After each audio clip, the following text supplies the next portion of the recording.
But we're back. I'm here with, of course, the Seven Days Adventist pastor, J. Wilmoth James. He's with the Hope Congregation and also the congregation, Central Congregation.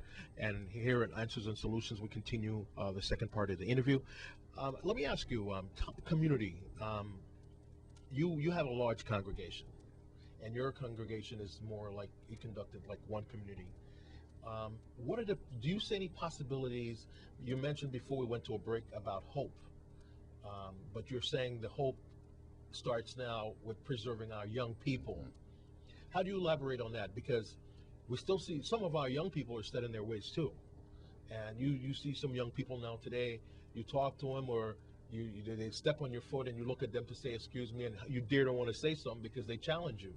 There's a lot of that going in our community, and you look at some of these young people in their eyes, and you know there's it's a deeper issues. What do you think some of these issues are, and what do you think of some of the solutions? The young people, and I'm speaking about the very young ones who we are seeing that there could be an element of hope. You understand that they live in this culture, and their behavior is just a replica of what they see with their peers, in their home, and in the community. What I would recommend first to parents and to those of us who serve as leaders in the community is that we take a very firm stand on what is right. These children will stand. They will give a little challenge, but they will stand up. Nature shows us that a tender plant is easier weaned than an old plant. And irrespective of the fact that they may show up a little resistance, if you constantly provide interest, love, and care, they will grow up to be the tender plant that you want them to be. What can the community do? And persons in leadership in our islands provide community services. I do think that somehow the gifts and the energy that our young people have should be channeled in the right place.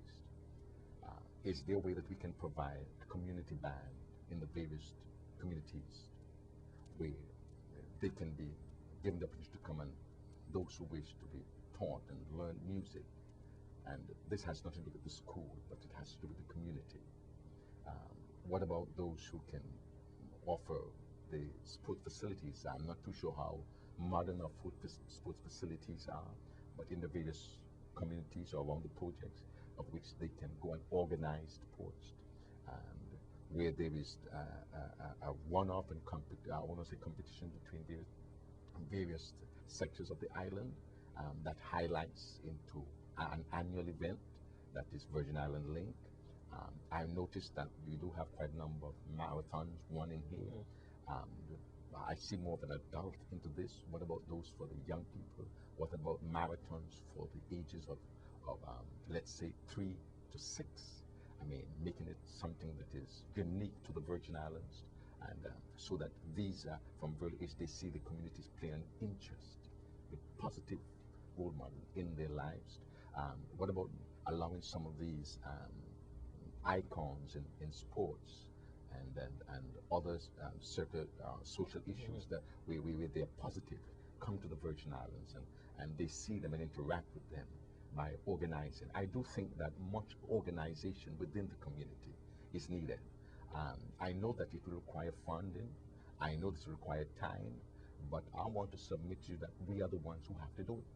Whether we are paid to do it or we do it voluntarily, we have to. If not, we're going to be continuously suffering what we're doing. But there's no need to say, let's get these, try to get these folks out, take away their freedom of what they want in the drugs, etc. But what you're going to replace it with, because young people has energy and they got a brain. You understand me? And if all of these can be channeled in the right perspective, it will be helpful. I strongly recommend community programs. Very helpful. Meet with them. Have them in various sections of the island. Town hall meeting for young people. Meet with them. Get from them what we can do. Okay? And then organize groups, responsible persons to execute them. Let me just add it. The churches should play a much larger role in the Castro community, because every weekend we host thousands of people on Fridays and on Saturdays and on Sundays. 1,000 people. And it's a good educational program as what we can church is a part of the community. And that's why I'm so happy that here at the Central Church of Hope Church, this summer we're providing the camp for the young people of the community. Our leaders are committed to go out and provide that service. We are starting a Strengthening the Families program that's going to be starting here in the next 2 weeks here in June, and whereby we are training about 20 persons as to how they can be equipped to go into the community project and talk with families as how they can strengthen them to curb the underage drinking problem that we have in. Because to be truthful, I'm a firm believer that what's happening in the community comes from the home. The drinking, it's been done in the home. You understand me? It's been practiced there, and the young people comes out and see it. And so they're going to practice it. But if parents can be taught how to handle that in the home, then I can see a reduction of that sort of lifestyle coming out of the homes. Our communities are no different from our homes. And we're organizing that to go into the homes. We had an opportunity to talk to actually get some of the reactions from our young people at the Teen Summit this weekend. And one of the common denominator is, and just even interacting and talking, doing research for the show before we started, is there's not enough community-oriented events or activities for our young people. What they say, the idle mind is... It's going to go waste. The devil, what he says, the devil find idle thing, sorry, an idle mind is being used by the devil. That's what I wanted to say. Yes. That's why, and you touched it right on the nail. Yes. The nail right on the head. That's what everybody's saying. All the young people, after school, there's nothing to do. A lot of the fundings many years ago, they had activities, but they cut different programs, and now we're paying for it. I think it's sad. It's sad. We cannot. Well, they say we have to prioritize when we do the budget. That's what the government says. Okay. But obviously, somebody had the young people got the short end of the stick, because right. This is the product. And this is what we now. This is what we're experiencing now. Now, so then we can look at, did it make sense? Does it worth it? I do think that not everything we can pay for. I'm a firm believer. I do think that if I live in a community, I ought to contribute to the community. And I do think that respect should be given to those who volunteer to the service. We should contribute to where we live. Why would I live in a place and I don't want to clean it? Why would I live in a surrounding and I don't want to pick up the garbage? I lived here.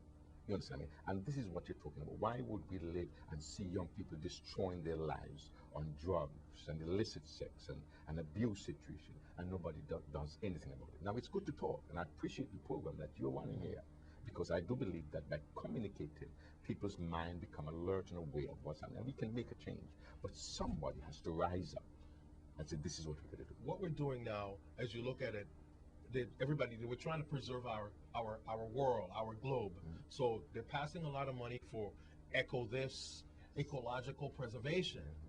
But they say our young people is our most precious resources. However, we're not investing there, but we're investing in trying to, keep our fuel prices down, investing in trying, with the natural resources and different energy, etc. And that they're saying that's a resource that they're trying to preserve. Yeah. I mean, all those are good and well, you understand me, because yes, we have to look about our environment, but we cannot overlook the greatest resource we have, our youth. Let's be proud of those of our young people who have come to the Virgin Islands and have made their mark in society. But how much more could we accomplish if all of us had just continued to band ourselves together and preserve our young people? Pastor James, we're going to go to a quick break. We could go on and on, but we're going to go to a quick break. This is Answers and Solutions. We'll be right back after these messages.